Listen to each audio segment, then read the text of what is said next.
मी Vishal Chahkar, green Limca agrogenetics private limited Latur. मी company प्रतिनिधी आहे. आपण आज आलेलो आहे बोरी, तालुका चांदूर रेल्वे, जिल्हा अमरावती या गावी. ग्रीन लिम्का कंपनीने नवीन दिलेले रिसर्च 55 अकरा याचा प्लॉट बघायला. तर आपल्यासोबत शेतकरी आहे. नमस्कार भाऊ. नमस्कार. भाऊ तुमचा परिचय सांगा. मी प्रशांत महादेवराव किन्नीकर, मुक्काम पोस्ट बोरी, तालुका चांदूर रेल्वे, जिल्हा अमरावती. तुम्ही या ग्रीन लिम्का सीड्सची जी 55 अकरा रिसर्च व्हेरायटी लावली आहे याच्याबद्दल काही सांगू शकता का? नाही, व्हेरायटी खूप चांगली आहे. बाकीच्या जाती लावल्या पण हे पांढऱ्या फुलाची असल्यामुळं खूप चांगला रिझल्ट आहे. भाऊ तुमच्याकडे किती शेती आहे?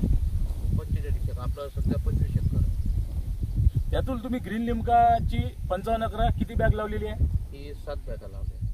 तुम्हाला कशी वाटली ही व्हेरायटी? खूप चांगली व्हेरायटी. अजून काही सांगू शकता का या व्हेरायटी बद्दल? चांगली व्हेरायटी आहे, खूप चांगली. आता रिझल्ट लागत. धन्यवाद.